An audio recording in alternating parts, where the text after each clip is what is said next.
Welcome to GTPL news. ముందుగా headlines చూద్దాం.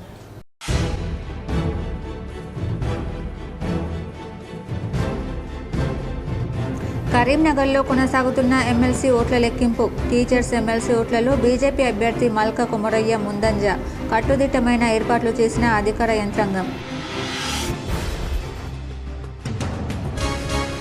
కేంద్ర మంత్రి నితిన్ గడ్కరీకి లేఖ రాసిన రాష్ట్ర మంత్రి పొన్నం ప్రభాకర్. స్పందించిన కేంద్ర మంత్రి 3 ప్రాంతీయ డ్రైవింగ్ శిక్షణ కేంద్రాలు, 1 డ్రైవింగ్ శిక్షణ కేంద్రానికి గ్రీన్ సిగ్నల్.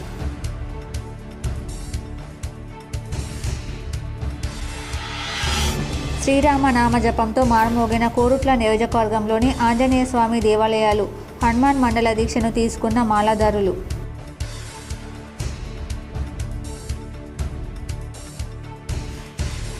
ప్రభుత్వ నిర్లక్ష్యం వల్లే రైతుల పంటలు ఎండుతున్నాయి. పెద్దపల్లి జిల్లా ధర్మారం మండలంలోని నంది మేడారం రిజర్వాయర్తో పాటు లింకు కెనాల్ను పరిశీలించిన మాజీ మంత్రి కొప్పుల ఈశ్వర్.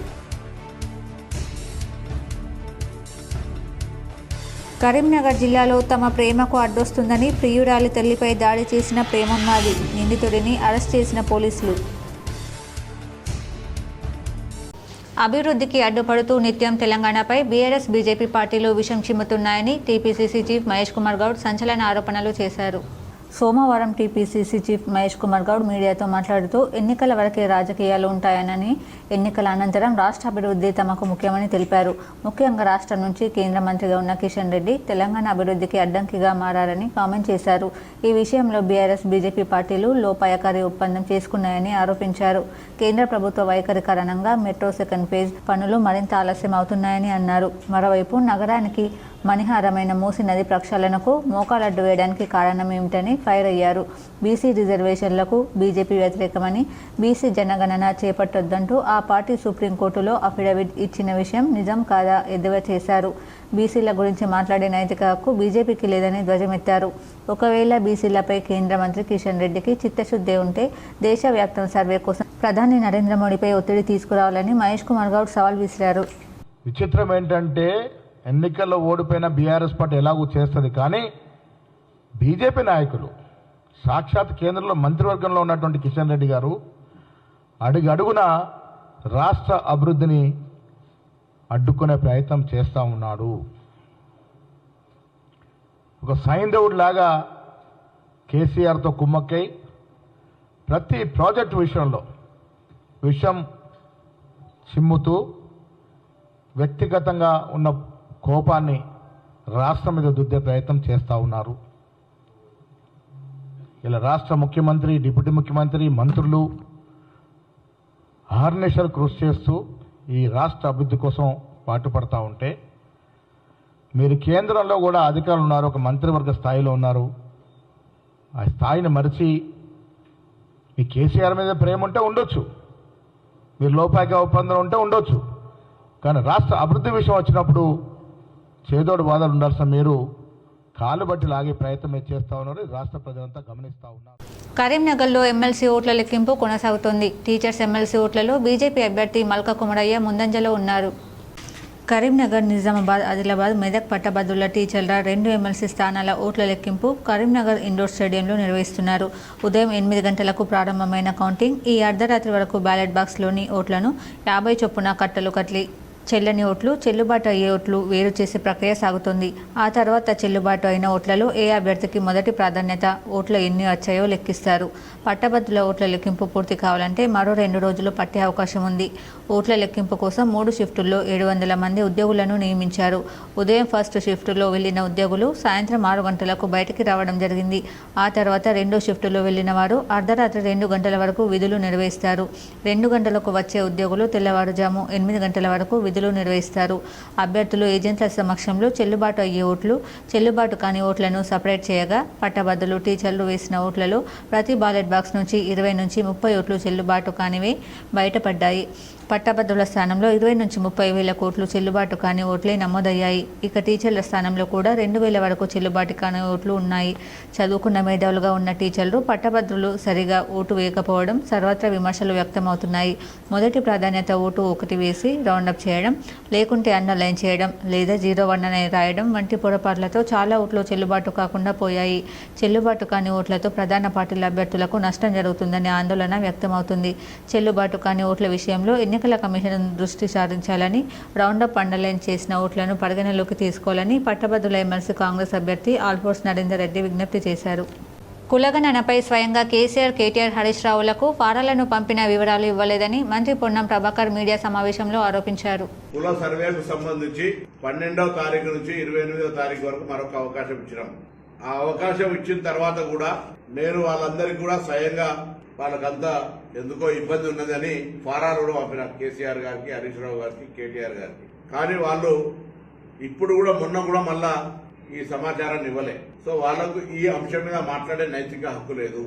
తెలంగాణలో మరో ఎన్నికల సమరానికి నగారా మోగింది. ఎమ్మెల్యే కోట, ఎమ్మెల్సీల ఎన్నిక కోసం నోటిఫికేషన్ను కేంద్ర ఎన్నికల సంఘం విడుదల చేసింది.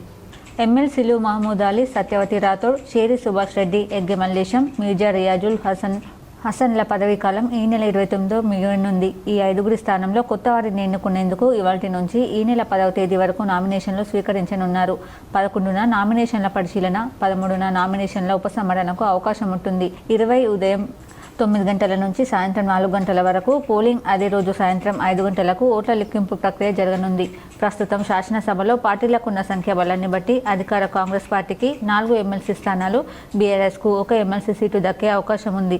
దీంతో టికెట్ కోసం 2 పార్టీల్లోనూ తీవ్రమైన పోటీ నెలకొంది. టికెట్ దక్కితే చాలు గెలుపు ఖాయం కానున్న నేపథ్యంలో టికెట్ దక్కించుకోబోయే అదృష్టవంతులు ఎవరు అనేది ఉత్కంఠగా మారింది. మరోవైపు ఢిల్లీ పర్యటనకు వెళ్లిన సీఎం రేవంత్ రెడ్డి ఎమ్మెల్సీ అభ్యర్థుల ఎంపిక విషయంలో పార్టీ అధిష్టానంతో చర్చించే అవకాశం ఉంది.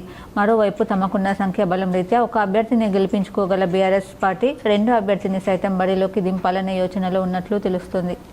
అయోధ్య బలరాముడి దర్శనం కోసం ప్రతిరోజు లక్షలాది మంది తరలి వస్తుండడంతో ఆలయ సమీపంలో గుట్టలుగా చెప్పులు, బూట్లు పేరుకుపోతున్నాయి. ప్రయాగ్రాజ్ కుంభమేళకు వెళ్లిన భక్తులు అయోధ్యకు పోటెత్తుతుండడంతో రద్దీ విపరీతంగా పెరిగింది. దీంతో ఆలయంలోకి భక్తుల ప్రవేశం, బయటకు వెళ్లే మార్గాలను ట్రస్ట్ మార్చింది. మొదటి గేటు నుంచి లోపలికి వెళ్తున్న భక్తులు అక్కడే తమ పాదరక్షలను వదులుతున్నారు. 3వ నంబర్ గేటు నుంచి బయటకు వస్తున్న భక్తులు మళ్లీ మొదటి గేటు వద్దకు వెళ్లాలంటే సుమారు 6 కిలోమీటర్లు నడవలసి రావడంతో భక్తులు పాదరక్షల కోసం వెళ్లడం లేదు. దీంతో గుట్టలుగా చెప్పులు, బూట్లు పేరుకుపోతున్నాయి. అయోధ్య మున్సిపాలిటీ వారు పొక్లేన్లు, ట్రాలీలు ఏర్పాటు చేసి వాటిని తొలగిస్తున్నారు. తెలంగాణ రాష్ట్ర రవాణా శాఖలోని వివిధ అంశాలపై మంత్రి పొన్నం ప్రభాకర్ రాసిన లేఖపై కేంద్ర రవాణా, జాతీయ రహదారుల శాఖ మంత్రి నితిన్ గడ్కరీ స్పందించారు. కేంద్ర మంత్రి నితిన్ గడ్కరీ తాజాగా ఒక లేఖ విడుదల చేశారు. ముఖ్యమంత్రి తెలంగాణ పంపిన institute of driving and research ప్రతిపాదనలపై నితిన్ గడ్కరీ రియాక్ట్ అయ్యారు. 2.5 కోట్ల జనాభాకు ఒక ఐడిటిఆర్కి మాత్రమే అర్హత కలిగి ఉంటుందని, ఇప్పటికే కరీంనగర్లో ఐడిటిఆర్ పనిచేస్తుందని కేంద్ర మంత్రి స్పష్టం చేశారు. 3 ప్రాంతీయ డ్రైవింగ్ శిక్షణ కేంద్రాలు, 1 డ్రైవింగ్ శిక్షణ కేంద్రం కోసం రాష్ట్రం అర్హత సాధించిందని శుభవార్త చెప్పారు. వీటి ఏర్పాటుకు తెలంగాణ ప్రభుత్వం ప్రతిపాదనలు పంపవచ్చని స్పష్టం చేశారు. ఆటోమేటిక్ స్టేషన్లకు కేంద్ర ప్రభుత్వం 30% గ్రాంట్ అందిస్తుందని, జిల్లాకి 1.50 కోట్లు మంత్రిత్వ శాఖ నోటిఫై చేసిన జిల్లాలకు అధిక ప్రాధాన్యత ఇవ్వబడుతుందని నితిన్ గడ్కరీ పేర్కొన్నారు. కాగా దేశ రాజధాని న్యూఢిల్లీలో మాదిరిగా హైదరాబాద్లోనూ ఇన్స్టిట్యూట్ ఆఫ్ డ్రైవింగ్ అండ్ రీసెర్చ్ను ఏర్పాటు చేయాలని రాష్ట్ర రవాణా శాఖ మంత్రి పొన్నం ప్రభాకర్ కేంద్ర మంత్రికి గతంలో విజ్ఞప్తి చేశారు. రాష్ట్రానికి రావాల్సిన నేషనల్ హైవేలు లాంటి వివిధ అంశాలను ప్రస్తావిస్తూ కేంద్ర మంత్రికి మంత్రి పొన్నం లేఖ రాశారు. బంగారం ధరలు మళ్లీ తగ్గాయి. గత నెలలో పరుగులు పెట్టిన పసిడి రేట్లు మార్చి 1 నుంచి తగ్గుముఖం పట్టాయి. వివాహాది శుభకార్యాలకు బంగారం కొనుగోలు చేయాలనుకున్న వారికి స్వల్ప ఊరట లభించింది. సోమవారం హైదరాబాద్ మార్కెట్లో 10 గ్రాముల 24 క్యారెట్ల బంగారం రేటు 86,620 రూపాయలు పలుకుతుంది.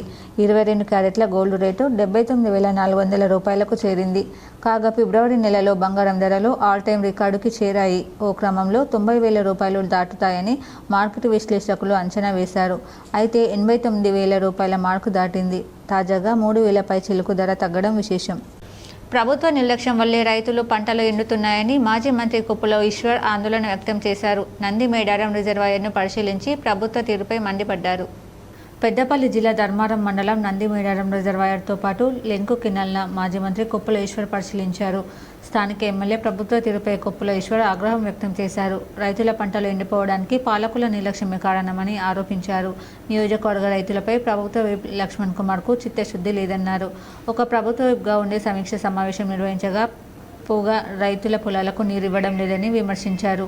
అబద్ధపు హామీలతో గెలిచి ప్రజల్ని మోసం చేస్తున్నారని ఆరోపించారు. రైతుల గురించి తెలిసిన కేసీఆర్ రైతులను ఏనాడు మోసం చేయలేదని, మా ప్రభుత్వ హయాంలో 1 ఎకరం పొలం ఎక్కడ ఎండిపోలేదని తెలిపారు. ఇప్పటికైనా రిజర్వాయర్లో నీటిని రైతులకు అందించి ఎండుతున్న పంటలు కాపాడాలని డిమాండ్ చేశారు.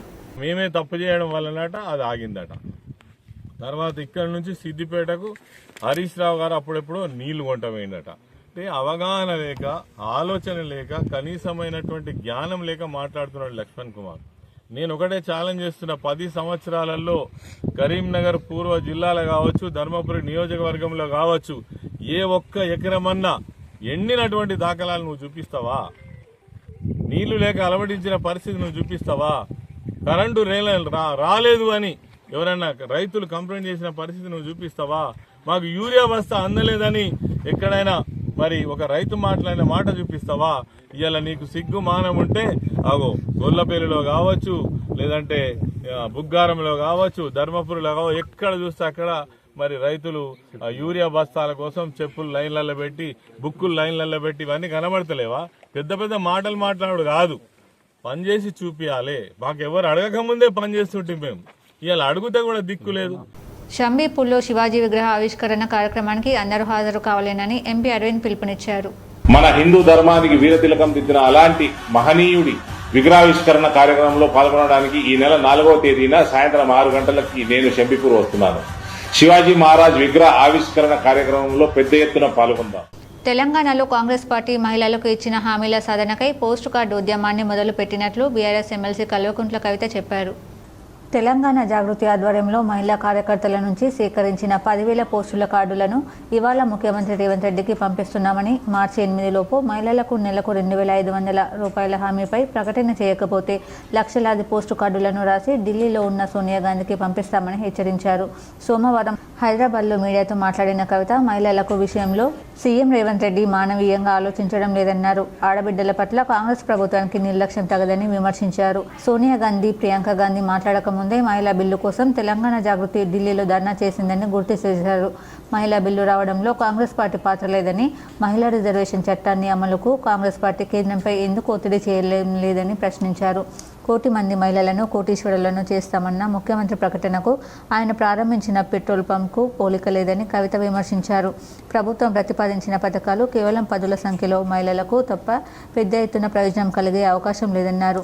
18 ఏళ్లు నిండిన ఆడపిల్లలకు స్కూటీలు పంపిణీ చేస్తామన్న హామీని అమలు చేయాలన్నారు.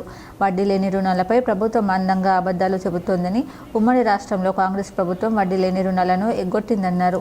వడ్డీ లేని రుణాల పరిమితిని 20 లక్షలకు పెంచుతామని కాంగ్రెస్ హామీ ఇచ్చిందని, అందువల్ల వడ్డీ రాయితీ బకాయిలు విడుదలతో పాటు రుణ పరిమితిని 20 లక్షలకు పెంచాలన్నారు. తక్షణమే పెన్షన్ మొత్తాన్ని 4,000కు పెంచడంతో పాటు అభయహస్తం నిధులను విడుదల చేయాలని డిమాండ్ చేశారు. Aadhaar card number, cell phone number, గ్రామం పేరు, మండలం పేరు, జిల్లా పేరు అన్నీ కూడా వేసి గౌరవ ముఖ్యమంత్రి గారి కోసమని కేవలం మా జాగృతి కార్యకర్తలై మాత్రమే ఒక 10,000 పోస్ట్ కార్డులు ఇవాళ తయారు చేసుకోవడం జరిగింది. ఇది గౌరవ ముఖ్యమంత్రి గారికి మేము ఇవ్వడం జరుగుతుంది. జాగృతి ఆధ్వర్యంలో కేవలం మా జాగృతి ఆడబిడ్డలో కార్యకర్తలై మాత్రమే 10,000 పోస్ట్ కార్డులు ఇవాళ సేకరించి మీకు ఇక్కడ చూపిస్తూ ఉన్నాం. ఎందుకోసం చూపిస్తున్నామంటే, మీరు మార్చి 8 నాడు 2,500 ఇస్తున్నామని ప్రకటించకపోతే ఈ 10,000 ఆడబిడ్డలం తెలంగాణలో ఉన్న 10,000 గ్రామాలకు పోతాం. వేలాదిగా, లక్షలాదిగా ఇట్లాంటి పోస్ట్ కార్డులే తయారు చేసుకొని మీ సోనియా గాంధీ గారికి 10 జనపథ్కి మేము పంపుతామని ఈ సందర్భంగా ప్రభుత్వానికి మేము హెచ్చరిక చేస్తా ఉన్నాం.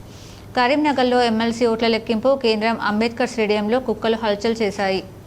కరీంనగర్ కౌంటింగ్ సందర్భంగా అధికారులు కట్టుదిట్టమైన భద్రతా చర్యలు చేపట్టగా 5 కుక్కలు కౌంటింగ్ కేంద్రం ఇండోర్ స్టేడియం వద్ద పరుగులు తీసి అధికారులను హడలెత్తించాయి. కౌంటింగ్ సిబ్బందిపై దాడికి యత్నించగా అధికారులు వెంటనే కుక్కలను పట్టేవారిని పిలిపించారు. 3 కుక్కలను పట్టుకొని బయటికి తరలించారు. కుక్కలతో కొద్దిసేపు అధికారులు హైరాణ పడ్డారు. డాగ్ క్యాచ్ టీమ్ రాకతో ఊపిరి పీల్చుకున్నారు. గట్టి బందోబస్తు ఉండగా కుక్కలు ఎలా వచ్చాయని అధికారులు ఆశ్చర్యం వ్యక్తం చేశారు. 10,000 రూపాయల లంచం తీసుకుంటూ నిజామాబాద్ సబ్ రిజిస్టర్ ఏసీబీకి చిక్కారు. వివరాలు ఇలా ఉన్నాయి. నిజామాబాద్ జిల్లా కేంద్రంలోని కవిత కాంప్లెక్స్లోని సోమవారం ఉదయం Nizamabad urban stamps and registration కార్యాలయంలో 2వ సబ్ రిజిస్టర్గా విధులు నిర్వర్తిస్తున్న రామరాజు ఏసీబీకి చిక్కారు. గత కొంతకాలంగా రెగ్యులర్ సబ్ రిజిస్టర్లపై అవినీతి ఆరోపణలు వచ్చాయి. రామరాజు ఓ వ్యక్తి నుంచి 10,000 రూపాయలు లంచం తీసుకుంటుండగా నిజామాబాద్ ఏసీబీ డీఎస్పీ శేఖర్ గౌడ్ ఆధ్వర్యంలో రెడ్ హ్యాండెడ్గా పట్టుకున్నారు. సబ్ రిజిస్టర్ కార్యాలయాలు, డాక్యుమెంట్ రైటర్లు కేంద్రంగా ఆర్థిక లావాదేవీలు జరుగుతుండేవి. రెగ్యులర్ సబ్ రిజిస్టర్లు వచ్చిన తర్వాత దస్తావేజు లేఖలను పట్టించుకోకుండా నేరుగా లంచాలు తీసుకుంటూ శ్రీరామరాజును వారి ప్లాన్ ప్రకారం పట్టించారని ఆరోపణలున్నాయి. పూర్తి వివరాలు తెలియాల్సి ఉంది. జగిత్యాల జిల్లా మల్లాపూర్లో అమ్మ చారిటబుల్ ట్రస్ట్ ఆధ్వర్యంలో నిత్యావసర సరుకులు అందజేశారు. జగిత్యాల జిల్లా మల్లాపూర్ మండల కేంద్రానికి చెందిన మానాల్ అశోక్ దుబాయ్లో గత 3 నెలల క్రితం రోడ్ ప్రమాదంలో మరణించగా అతనికి 3 ఆడపిల్లలు. ఆర్థిక పరిస్థితి బాగోలేదని తెలుసుకుని అమ్మ చారిటబుల్ ట్రస్ట్ ఆధ్వర్యంలో మల్లాపూర్ ఎస్ఏ రాజు చేతుల మీదుగా నిత్యావసర సరుకులు పంపిణీ చేయడం జరిగింది. ఈ సందర్భంగా ట్రస్ట్ ఫౌండర్ పుల్ల శ్రీనివాస్ గౌడ్ మాట్లాడుతూ ఎవరైనా నిరుపేదలు ఉంటే మా దృష్టికి తీసుకువస్తే వారికి నిత్యావసర సరుకులు పంపిణీ చేస్తామని ఆయన అన్నారు. ఈ ప్రాంతంలో నిరుపేదలకు ఏ ఆపద వచ్చినా మేమున్నామని, వారికి అన్ని రకాలుగా సాయం చేయడానికి అమ్మ చారిటబుల్ ట్రస్ట్ ముందుంటుందని పుల్ల శ్రీనివాస్ గౌడ్ పేర్కొన్నారు. కరీంనగర్ జిల్లాలో తమ ప్రేమకు అడ్డొస్తుందని ప్రియురాలి తల్లిపై ప్రేమోన్మాది దాడి చేశాడు. వివరాలు ఇలా ఉన్నాయి. రామడుగు మండలం వన్నారం అనుబంధ గ్రామమైన సుద్దలపల్లిలో తమ ప్రేమకు అడ్డొస్తుందనే కారణంగా ప్రియురాలి తల్లి చామంతిపై దాడి చేసి గొంతు నులిమి చంపడానికి ప్రేమోన్మాది ప్రయత్నం చేశాడు. సుద్దలపల్లి గ్రామానికి చెందిన దూట రాజ్కుమార్ జాడి సుస్మిత గత కొంతకాలంగా ప్రేమించుకున్నారు. కూతురు ప్రేమను తల్లిని చామంతి వ్యతిరేకిస్తూ సుస్మితను మందలించింది. పక్షవాతంతో మంచం పట్టిన తండ్రి పరిస్థితి వివరించి కూతురు మనసు మార్చాలని యత్నించారు. మరొక వ్యక్తితో నిశ్చితార్థం జరుగుతుందని తెలుసుకున్న నిందితుడు రాజ్కుమార్ తమ ప్రేమకు అడ్డు వస్తుందనే నెపంతో ఎలాగైనా చామంతిని చంపాలనే కసితో బహిరంగంగానే తీవ్రంగా కొట్టాడు. గొంతు నులిమి చంపే ప్రయత్నం చేశాడు. స్థానికులు రాజకుమార్ను అడ్డుకోవడంతో ప్రాణాపాయం నుంచి చామంతి బయటపడ్డారు. చామంతి పోలీసులకు ఫిర్యాదు చేయడంతో వీడియో ఎవిడెన్స్తో రాజ్కుమార్ను అరెస్ట్ చేసి రిమాండ్కు తరలించారు. జగిత్యాల జిల్లా కోరుట్ల నియోజకవర్గం పరిధిలో ఆంజనేయ స్వామి ఆలయాలు శ్రీరామ నామ జపంతో మారుమోగాయి. కోరుట్లలో హనుమాన్ జయంతిని పురస్కరించుకుని 41 రోజుల ముందు మండల దీక్షను స్వాములు స్వీకరించారు. జిల్లా సరిహద్దులో గల గండి హనుమాన్ ఆలయంకు జగిత్యాల, రాజన్న సిరిసిల్ల, నిజామాబాద్, ఆదిలాబాద్ జిల్లాలకు చెందిన దీక్షపరులు ఉదయం నుండి దీక్షలు చేపట్టారు. అటు మెట్పల్లి పట్టణంలోని కాశీబాగ్, స్వయంభూ హనుమాన్, అభయాస్త హనుమాన్ ఆలయాలు ఆంజనేయ స్వామి దీక్షపరులతో కిటకిటలాడాయి. ఆలయాల అర్చకులు ప్రత్యేక పూజలు, అర్చనలు నిర్వహించి దీక్ష స్వాములకు మాలాధారణ వేశారు. అనంతరం 41 రోజుల పాటు స్వాములు తీసుకోవాల్సిన నియమ నిబంధనలను వివరించారు. దీక్షపరులతో ఆలయాలు భక్తిభావంతో పాటు కాషాయవర్ణంగా మారాయి. 3 జిల్లాల మధ్యలో నిర్మల్మాలకు వస్తుంటారు, నిర్మల్ నుంచి వస్తుంటారు, అదేవిధంగా జగిత్యాల నుంచి జిల్లా నుంచి వస్తారు, ఏదో ఆర్మూర్ నుంచి కూడా అనేక మంది వస్తుంటారు, బిచ్చిపల్లి దగ్గర నుంచి కూడా అనేక మంది భక్తులు వస్తుంటారు. అయితే ఈ హనుమాన్ దీక్ష, హనుమాన్ జయంతి, చిన్న హనుమాన్ విజయోత్సవ సందర్భంగా అనేక మంది దాదాపు ఈ గండి హనుమాన్ దేవస్థానంలో కూడా 20-30 వేల మంది దీక్ష తీసుకుంటారు. ఈరోజు 41 రోజు దీక్ష పొద్దున 6 గంటల నుంచి దీక్షలు ఇచ్చడం ప్రారంభం చేశాం. ఇంకా మంది భక్తులు వస్తుంటారు. దేవాదాయ ధర్మాదాయ శాఖ తీసుకున్న తర్వాత గుడి అభివృద్ధి అయింది. అదే ప్రకారంగా ప్రతి శనివారం 1 క్వింటల్ అంటే 100 కిలోలకు పైగా అన్నదానం జరుగుతుంది. జాతర సందర్భం కూడా ఒక 25-26 క్వింటల అన్నదాన ప్రసాదం జరుగుతుంటుంది. భక్తులు అధికంగా ఉంటున్నారు. తర్వాత ఇక్కడ నిద్ర చేసి సంతానం లేని వాళ్ళకు సంతాన సౌభాగ్యాలు కలగడానికి సంతానం ఏదైతే కోరిక మనకి కావాలి, ఈ పని కావాలి అనుకున్నట్టయితే 11 వారాలు శనివారం, మంగళవారం 11 వారాలు దీక్షగా వచ్చి స్వామివారిని దర్శించి తీర్థప్రసాదం తీసుకున్నట్టయితే వాళ్ళ కోరికలు తప్పకుండా నెరవేరుతున్నాయి. భగవంతుని అనుగ్రహం వలన అనేక మిత్రులు వాళ్ళు చాలామంది దీక్షలు తీసుకున్నారు. వారందరూ కూడా దీక్షలు తీసుకున్న వాళ్ళకు చాలా ఆయురారోగ్య ఈశ్వరుగాలి. దర్శనానికి ఎవరైతే వస్తున్నారో వారందరూ కూడా ధన రూపేణ, ధాన్య రూపేణ, శవ రూపేణ, గ్రహ రూపేణ ఎవరెవరైతే స్వామివారిని కైంకర్యం చేసుకుంటారో వాళ్ళందరూ కూడా ఆయురారోగ్య ఈశ్వరులు కలగాలని మనసా వాచ కర్మణ కోరుతున్నాను. జయ శ్రీమన్నారాయణ, జయ జయ శ్రీమన్నారాయణ. పెద్దపల్లి జిల్లా గోదావరిఖనిలో మద్యం మత్తులో యువకుడు హల్చల్ చేశాడు. వాటర్ ట్యాంక్ ఎక్కి బెదిరించగా పట్టు తప్పి జారిపడి ప్రాణాలు కోల్పోయాడు.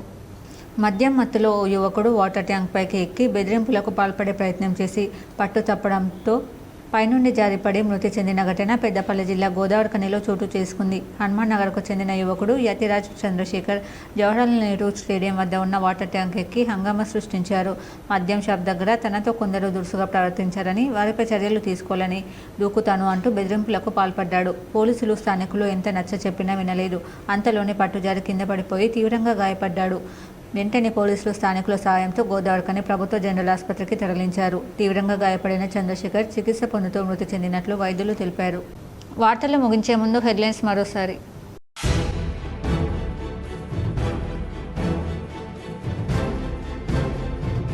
కరీంనగర్లో కొనసాగుతున్న ఎమ్మెల్సీ ఓట్ల లెక్కింపు. టీచర్స్ ఎమ్మెల్సీ ఓట్లలో బీజేపీ అభ్యర్థి మల్క కుమరయ్య ముందంజ. కట్టుదిట్టమైన ఏర్పాట్లు చేసిన అధికార యంత్రాంగం. కేంద్ర మంత్రి నితిన్ గడ్కరీకి లేఖ రాసిన రాష్ట్ర మంత్రి పొన్నం ప్రభాకర్. స్పందించిన కేంద్ర మంత్రి 3 ప్రాంతీయ డ్రైవింగ్ శిక్షణ కేంద్రాలు, 1 డ్రైవింగ్ శిక్షణ కేంద్రానికి గ్రీన్ సిగ్నల్.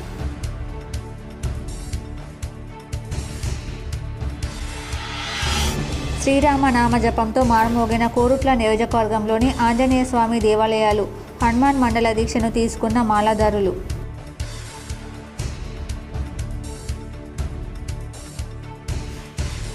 ప్రభుత్వ నిర్లక్ష్యం వల్లే రైతుల పంటలు ఎండుతున్నాయి. పెద్దపల్లి జిల్లా ధర్మారం మండలంలోని నంది మేడారం రిజర్వాయర్తో పాటు లింకు కెనాల్ను పరిశీలించిన మాజీ మంత్రి కొప్పుల ఈశ్వర్. కరీంనగర్ జిల్లాలో తమ ప్రేమకు అడ్డొస్తుందని ప్రియురాలి తల్లిపై దాడి చేసిన ప్రేమోన్మాది. నిందితుడిని అరెస్ట్ చేసిన పోలీసులు. ఈ వార్తలు ఇంతటితో సమాప్తం. తిరిగి ప్రసారమయ్యే వార్తలు మళ్ళీ కలుద్దాం. అంతవరకు చూస్తూనే ఉండండి మీ GTPL న్యూస్.